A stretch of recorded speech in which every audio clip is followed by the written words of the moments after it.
Good morning students, प्यारे बच्चों। हिंदी की पूरक पाठ्य पुस्तक कृतिका के अंतर्गत जैसा कि आप सभी लोग चैप्टर 3 साना साना हाथ जोड़ी शीर्षक का अध्ययन कर रहे थे। बच्चों, आज आप लोग पेज नंबर 34 का अध्ययन करेंगे।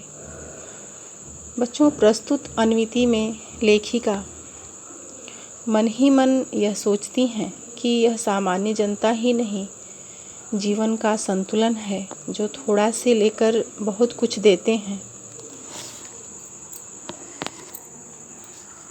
इस अनुक्ति में यह बताया गया है कि ये देश की आम जनता ही नहीं, जीवन का के प्रति संतुलन भी है। ये वेस्ट एट रिपेइंग है, कितना कम लेकर ये समाज को कितना अधिक वापस लौटा देती हैं। मन ही मन सोचा मैंने। बच्चों, प्रस्तुत पंक्ति का यह आशय है कि ये कितना कम लेकर समाज को कितना अधिक वापस दे देते हैं। कहने का तात्पर्य यह है कि वास्तव में यह एक सत्य है कि हमारे ग्रामीण समाज में महिलाएं बहुत कम लेकर समाज को बहुत अधिक लौटाती हैं, क्योंकि वे घर बार भी संभालती हैं, बच्चों को भी संभालती हैं और श्रम करके धनोपार्जन भी करती हैं।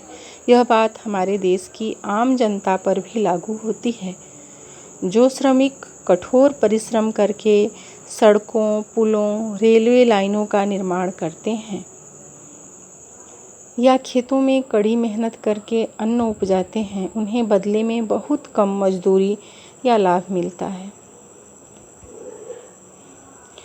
लेखिका ने यह कथन उन पहाड़ी श्रमिक महिलाओं के लिए कहा है कि ये महिलाएं जो हैं, अपने पीठ पर बंधी डोको यानी पीठ पर टोकरी को बांध करके अपने बच्चों को संभालते हुए बहुत ही कठोर परिश्रम करती है। ऐसा ही दृश्य वह पलामू और गुमला के जंगलों में भी देख चुकी थी। बच्चों, हमारे देश की आम जनता बहुत कम पाकर भी देश की प्रगति में अहम भूमिका निभाती है। आगे लेखिका अपने यात्रा वृत्तांत पर आती हैं। वह यह बताती हैं कि हम लगातार ऊंचाइयों पर चढ़ते जा रहे थे। जितेन, जो लेखिका का ड्राइवर था, बता रहा था, अब हम हर मोड़ पर हेयरपिन बेंट लगाकर तेजी से ऊंचाई पर चढ़ते चले गए। यानी वह लेखिका यह बता रही हैं कि ऊंचाई पर चढ़ते समय जितेन ने उनको यह बताना आरंभ किया कि वह प्रत्येक मोड़ पर हेयरपिन बेंट लेकर के तेजी से ऊंचाई पर चढ़ते चले गए। और हेयरपिन बेंट के पहले ही पड़ाव पर लेखिका ने स्कूल में पढ़ने वाले बच्चों को लौटते हुए देखा और वहाँ जितेन ने यह बताया कि प्रतिदिन 3-3.5 किलोमीटर पहाड़ी चढ़ाई चढ़कर ये बच्चे जो हैं स्कूल पढ़ने जाते हैं। और इसके बाद लेखिका ने स्कूली बस के विषय में पूछा तो जितेन ने हंसकर बताया कि यह पहाड़ी क्षेत्र है, मैदानी क्षेत्र नहीं है, इसलिए यहाँ केवल एक ही स्कूल है। साथ ही वह यह भी बताया कि ये बच्चे पढ़ते ही नहीं, अपितु अपनी माँओं के साथ अपने पशुओं को भी चराते हैं, पानी भरते हैं तथा शाम को जंगल से लकड़ियों के भारी गट्ठर ढोते हैं, जैसे खुद भी मैंने ढोए हैं। आगे के यात्रा वृत्तांत में लेखिका बताती हैं कि खतरा अब धीरे धीरे बढ़ने लगा था। रास्ते और भी सकरे होते जा रहे थे।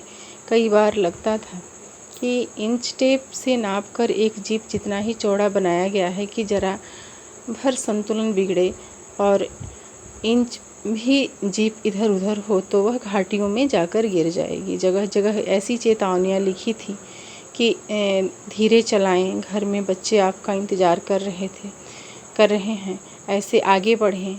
फिर एक चेतावनी, beware man eater around, यानी हमें नरभक्षी जानवर नहीं, दूध देने वाले याक भी दिखे, काले काले ढेर सारे याक। इस तरह पहाड़ों पर गिरती बर्फ से प्राकृतिक ढंग से रक्षा करने वाले घने घने बालों वाले आग।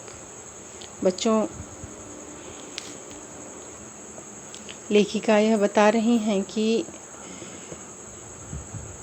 जीप जब ऊंचाई पर चढ़ती है तो रास्ता और सकरा होता जा रहा था, यानी जरा भी संतुलन बिगड़े तो वह जीप जाकर सीधे खाई में जाकर गिरेगी। इस